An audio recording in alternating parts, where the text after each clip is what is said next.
आपसे एक सवाल है मेरा, क्या आप यहाँ बोर्ड पर लिख करके बता पाएंगे एक आइडियल शेड्यूल क्या होता है बच्चों के पढ़ने का? क्या आप फॉलो करते थे वही आप बता दीजिए कि कितने बजे से कितने बजे तक आप क्या पढ़ते थे। ठीक है, आज ये मार्कर का सौभाग्य आपके हाथ में। ठीक है, चलिए बताइए एक बार। भाई बहुत सवाल है ना, आपके सारे सवालों का जवाब मिलेंगे। मैंने कहा ना लाइव होगा, सब कुछ होगा और आपके सब सवालों का जवाब मिलेगा, लेकिन आप अपने लाइक और शेयर में कहीं पर कोई कमी मत छोड़िए।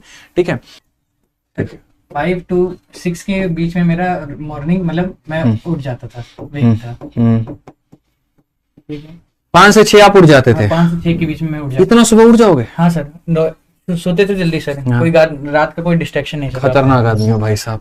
सर उसके बाद मैं आराम अपना यहाँ पे जो भी मतलब 15 मिनट में 15 मिनट्स में मेरा कम से कम जितना रूटीन था वो लिख लेता था उठते ही कि आज क्या क्या करना है, आज क्या करना है वो लिख लेता था। बहुत लोग रात में डिसाइड करते हैं कि हमें अगले दिन क्या करना है, आप सुबह में उठ करके लिख लेते थे कि आज का क्या क्या मेरा टारगेट जितना भी हम लिख लिए। ठीक है, उसके बाद तुरंत उठ के मैं अपना 5:30 तक मतलब ऐसे लिखो ताकि बच्चे देख तक मैं मतलब स्नान करके मतलब फ्रेश हो जाता था, फ्रेश होके बैठ जाता था। ठीक है, उसके बाद मेरा रहता सर वही बताया मैंने, अपना मेरा जो श्रेय जाता है कि मैं 6:30 बजे तक श्री रामचरितमानस पढ़ता था।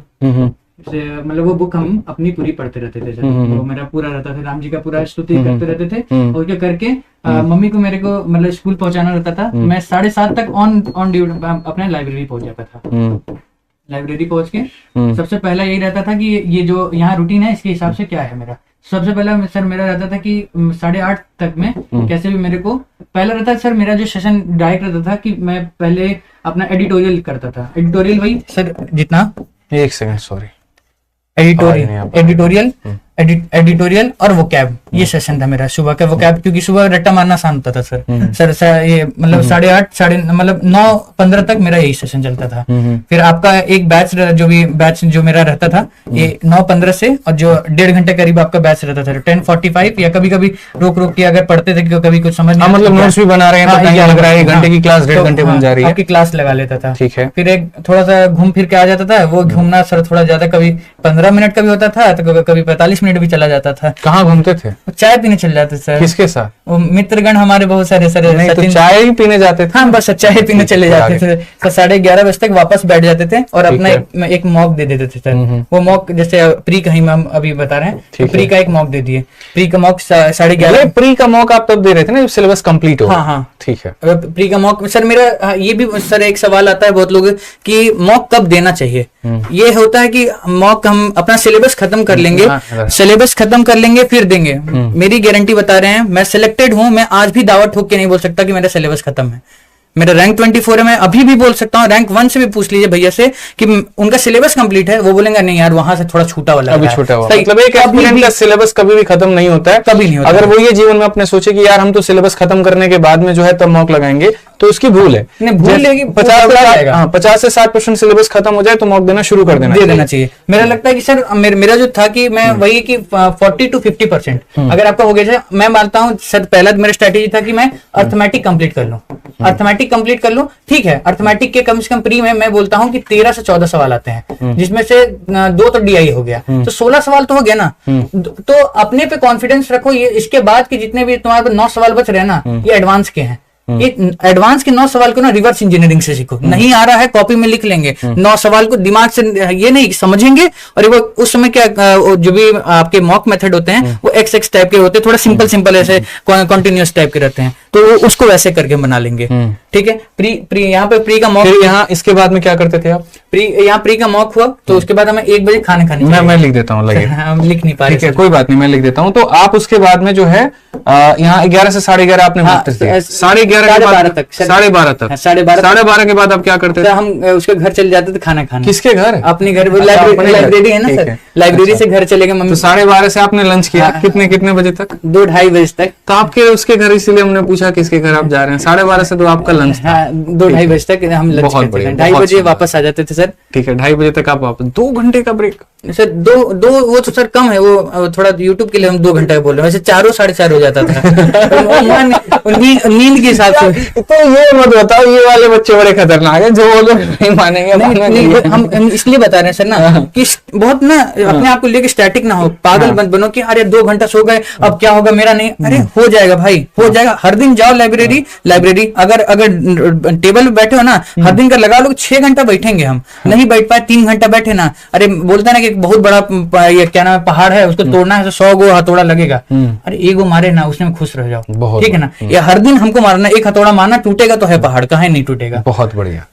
तो मतलब ऐसे मान लेते हैं आपका कि अप्रोक्स 3 बजे से आप पढ़ना शुरू करोगे। 3 बजे से क्या पढ़ोगे? अच्छा 3 बजे जीएस पढ़ते थे सर। जीएस पढ़ते तो थोड़ा सा मतलब पता है क्या होता है, कई बार है ना जो टॉपर्स होते हैं वो अगर ये कहते हैं हम तो 6 घंटा पढ़ते थे बेचारे, तब भी उनको लोग सुनाते हैं, और ये बोलते हैं हम 16 घंटा पढ़ते थे तब भी सुनाते हैं। तो बेचारा करे तो क्या करे, उसको ये भी कहना देखो हम टॉपर हैं, हम पढ़ के आए हैं यहाँ पे, तो लोग हल्के में ना ले तो ज्यादा बताना पड़ता है। लेकिन ज्यादा या कम मायने नहीं रखता, इनका जो सवाल है और जो जवाब है वो सबसे महत्वपूर्ण है। 100 हथौड़ा मारना इंपॉर्टेंट नहीं है, रोज एक हथौड़ा मारो, 100 दिन तक मारो, वो महत्वपूर्ण है। रोज पढ़ो वो महत्वपूर्ण है। कंसिस्टेंसी इज द बिगेस्ट की ऑफ सक्सेस, इस बात को ध्यान रखिए यहाँ पे, ठीक है। तो 3 बजे से आपने जीएस पढ़ना शुरू किया, कितने बजे तक? 1-1.5 घंटा सर, 1-1.5 घंटा पढ़े, मान लीजिए 3 से 5 तक आपने जीएस पढ़ा अपना, ठीक है। क्योंकि समय हमारे पास में कम है, आपका ट्रेन भी है, मैं इस बात की भी देख रहा हूँ, भाई का ट्रेन है 9:30 का, 9:40 का, और हमारा 9 यहीं बच्चों का है, बट रॉकेट की स्पीड से आपको स्टेशन छोड़ा जाएगा, ठीक है।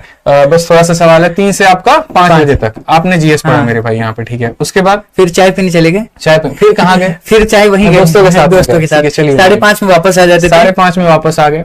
उसके बाद आपका क्लास लगा लेते थे, फिर एक और क्लास, एक क्लास हर दिन का मेरा एक रूटीन रहता था, 2 क्लास तो मैं लगाऊंगा। ऐसा करते थे कि एक अरिथमेटिक एक एडवांस, या फिर नहीं अरिथमेटिक ही, खाली अरिथमेटिक जो पढ़ रहे उसी को 2 क्लास पढ़ते थे। तो 1.5 घंटा जोड़ लिए इसमें, तो मतलब 7 बजे तक आपका हिसाब किताब हो गया। उसके बाद ये जो मैंने मॉक दिया है उसका एनालिसिस मैं कर देता था इस समय करते थे, क्योंकि उसके बाद तुरंत करते हैं तो फटीग हो जाता है, 2.5-3 घंटे दिमाग खराब हो जाता, लगता है 2 घंटे का मॉक खिंच गया। नहीं सर, ये आधे घंटे में कभी मॉक कट आज तक नहीं हुआ है। कितना? जब मैं स्टार्टिंग किया था तो 1.5 घंटा करीब लगता था। लोगों को ये भी डर लगता है कि मेरे को 1.5 घंटा लग रहा है मॉक एनालिसिस में, अरे लगने दो भाई, यही मॉक एनालिसिस ही तुमको आगे बढ़ाएगा, कॉपी में कॉपी रहना चाहिए। इसके बाद रहता था सर एक विक्रमजीत सर का मैं एक वो लेक्चर ले लेता था, इसका तो 8:30 से 10 आप रीजनिंग पढ़ रहे हो, 10:30 तक चल जाता था, 10:30 तक आप ले जा रहे हो, रीजनिंग ले जा रहे हो विक्रमजीत सर का। उसके बाद हम घर चल जाते थे, ठीक है। 10 बजे चले गए। इसमें आपने इंग्लिश कब पढ़ा? सर इंग्लिश का सर, अच्छा मॉर्निंग में इंग्लिश हो गया, मैथ हो गया, फिर मैथ हो गया, फिर रीजनिंग हो गया। मतलब आपका ये कहना है कि दिन में 4 सब्जेक्ट पढ़ना चाहिए। 3 भी अगर पढ़ लीजिए ना तो मोर देन इनफ रखना। नहीं, बहुत बच्चे यार फॉलो नहीं कर पाते ना, उनको लगता है यार एक दिन में 4 सब्जेक्ट कैसे पढ़ सकते हैं। हो रहा है ना भाई, कहाँ नहीं गड़बड़ा रहा है ये बताओ। ये अगर हमको लग रहा है ना कि कोई लोग नहीं पढ़ पा रहे अपना समय देके, ग्रामर नहीं पढ़ पा रहे, ग्रामर तो हम बोलते हैं सबसे बड़ा हुआ बनाया गया है। ग्रामर तो आती ही नहीं इस सीजन में, मैं बोलता हूँ आती है वो इज मार्क इधर और नीदर नॉर ऐसे टाइप की आती है, वो तो मतलब आखिरी में भी आप कर रहे हैं ना, इसका तो डरिए मत, इतनी बड़ी इंग्लिश नहीं आती इसमें, सिंपल। हाँ मैं कॉन्वेंट से पढ़ा हूँ तो ये बोल रहा हूँ कि लोगों को लगेगा कि हाँ ये पढ़ा हुआ है कॉन्वेंट से इसीलिए इंग्लिश नहीं, मेरी भी इंग्लिश हिंदी मीडियम वाले बड़ा सुनाएंगे। नहीं ऐसा इंग्लिश का कुछ है नहीं टफ। इंग्लिश में मेरे इंग्लिश में भी पूरे थे, मतलब 50। आप खुद हिंदी माध्यम के बच्चे हैं? मैं खुद हिंदी माध्यम का हूँ, हाँ। लेकिन सर ये था कि फैमिली में इन्वायरमेंट रहता था पढ़ाई लिखाई का, लोगों को प्रॉब्लम होती है, मैंने देखा है, मेरे ही गांव के लड़के हैं वो एसएससी इसीलिए सिर्फ नहीं देते क्योंकि उसमें इंग्लिश आती है ना, उसको इतना बड़ा हुआ बना के रखा है, जबकि उसमें इतना ज्यादा कुछ है भी नहीं। स्टार्टिंग अगर आप वोकैब से करें, पढ़ना स्टार्ट करें धीमे धीमे, ठीक है, तो वो आसानी से, मतलब इंग्लिश तो आसानी से हो जाएगी एसएससी में। कोई इतनी ज्यादा मतलब कॉम्प्लिकेटेड ग्रामर नहीं आती है।